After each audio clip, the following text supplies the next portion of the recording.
एक लड़का था जो फुटबॉल खरीद नहीं सकता था। उसने आम से फुटवर्क की प्रैक्टिस की। लड़कों ने कपड़े और मौजों से फुटबॉल बनाई। गली ही उनका फुटबॉल मैदान थी। इसी तरह उस लड़के के फुटबॉल स्किल्स तेजी से सुधरते गए। उसे फुटबॉल सबसे ज्यादा पसंद था। एक दिन वह छत पर चढ़ गया और एक फुटबॉल मैच का रेडियो पर प्रसारण सुन रहा था। साल 1950। पूरा ब्राजील एक ही सपने में जी रहा था, अपने ही देश में होने वाला फुटबॉल वर्ल्ड कप जीतने का सपना। स्टेडियम लाखों दर्शकों से भरा हुआ था। हर किसी को पूरा भरोसा था कि इस बार ट्रॉफी ब्राजील ही उठाएगा। लेकिन आखिरी कुछ मिनटों में सब कुछ बदल गया। उरुग्वे ने गोल कर दिया। पूरा स्टेडियम एकदम शांत हो गया। लाखों लोगों का सपना वहीं टूट गया। देश भर में मातम जैसा माहौल बन गया। उसी समय एक छोटा सा लड़का अपने पिता को रोते हुए देख रहा था। उसने पहली बार अपने पिता की आंखों में आंसू देखे थे। वो धीरे से उनके पास गया और बोला, एक दिन मैं ब्राजील के लिए वर्ल्ड कप जीत कर दिखाऊंगा। उसके पिता ने कुछ नहीं कहा, बस बेटे को गले से लगा लिया। यहीं से एक नए सफर की शुरुआत हुई। उस लड़के का नाम था एडसन, जिसे पूरी दुनिया आगे चलकर पेले के नाम से जानने लगी। पेले का परिवार बेहद गरीब था। उसके पिता भी कभी फुटबॉलर बनना चाहते थे, लेकिन एक चोट ने उनका सपना हमेशा के लिए खत्म कर दिया। अब घर चलाने के लिए उन्हें अस्पताल में सफाई का काम करना पड़ता था। घर की हालत इतनी खराब थी कि कई बार खाने के लिए भी पैसे नहीं होते थे। पेले बचपन से ही अपने पिता का दर्द समझता था। वो चाहता था कि किसी तरह उनकी मदद करे, इसलिए छोटी सी उम्र में ही उसने जूते साफ करना शुरू कर दिया। वो गलियों में घूम घूम कर लोगों के जूते पॉलिश करता था। जो थोड़े बहुत पैसे मिलते वो सीधे माँ के हाथ पर रख देता। लेकिन उसके दिल में एक सपना हमेशा जिंदा था, फुटबॉल। मुश्किल सिर्फ एक थी, उसके पास असली फुटबॉल खरीदने तक के पैसे नहीं थे। तो उसने और उसके दोस्तों ने पुराने मौजे, अखबार और कपड़ों को इकट्ठा करके एक गेंद बना ली। उसी कपड़े की गेंद से वे घंटों खेलते रहते। उनके लिए वही वर्ल्ड कप की बॉल थी। पेले जब भी मैदान में उतरता, उसकी आंखों में एक अलग ही चमक दिखाई देती। उसे देखकर लगता था जैसे वो खेल नहीं रहा, बल्कि अपनी पूरी जिंदगी बदलने की कोशिश कर रहा। उसके पिता रोज उसे नई नई चीजें सिखाते। वो कहते, फुटबॉल सिर्फ पैरों से नहीं,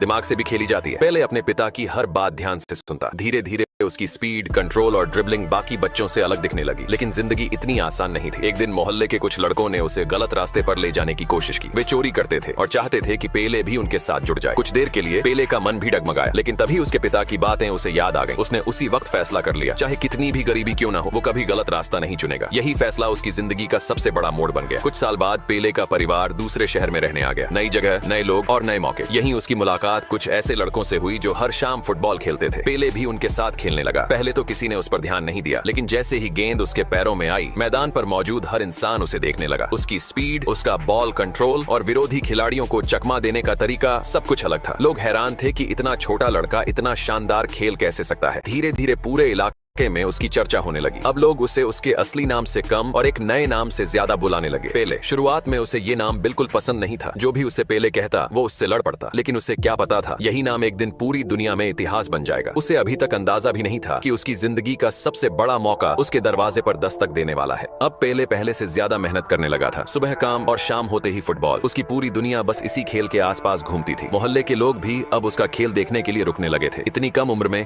जिस तरह वो बड़े बड़े लड़कों को ड्रिबल करके निकल जाता था, उसे देखकर हर कोई दंग रह जाता। लेकिन सिर्फ गली में अच्छा खेल लेने से कोई बड़ा खिलाड़ी नहीं बनता। एक दिन पेले की जिंदगी में ऐसा इंसान आया जिसने उसकी किस्मत बदल दी। वो थे ब्राजील के पूर्व फुटबॉलर वाल्डेमार डी ब्रिटो। उन्होंने पहली बार पेले को खेलते देखा। कुछ ही मिनटों में उन्हें समझ आ गया कि ये लड़का आम खिलाड़ियों जैसा नहीं है। इस बच्चे के पैरों में कुछ अलग ही जादू है। मैच खत्म होने के बाद वो सीधे पेले के पास पहुंचे। उन्होंने उससे कुछ आसान से मूव करने को कहा। पेले ने बिना घबराए एक एक मूव इतनी आसानी से कर दिखाया कि डी ब्रिटो मुस्कुरा उठे। उन्हें यकीन हो गया, अगर इस लड़के को सही ट्रेनिंग मिली तो ये एक दिन पूरी दुनिया पर राज करेगा। लेकिन एक परेशानी थी, पेले का परिवार बेहद गरीब था। बड़े शहर जाकर फुटबॉल खेलना उनके लिए किसी सपने जैसा था। जब डी ब्रिटो उसके घर पहुंचे और उसके पिता से बात की तो पहले उन्हें यकीन ही नहीं हुआ। उन्हें लगा शायद कोई मजाक कर रहा है। डी ब्रिटो ने कहा, मैं इस बच्चे को अपने साथ ले जाना चाहता हूँ। एक दिन यही लड़का ब्राजील का सबसे बड़ा फुटबॉलर बनेगा। पेले के पिता की आंखें भर आईं, क्योंकि कभी यही सपना उन्होंने खुद देखा था, जो वो पूरा नहीं कर सके, अब शायद उनका बेटा कर सकता था। कुछ दिनों बाद पेले अपने घर से पहली बार दूर निकल पड़ा। छोटा सा बैग, दिल में हजारों सपने और आंखों में अपने पिता का भरोसा। लेकिन नए शहर में पहुंच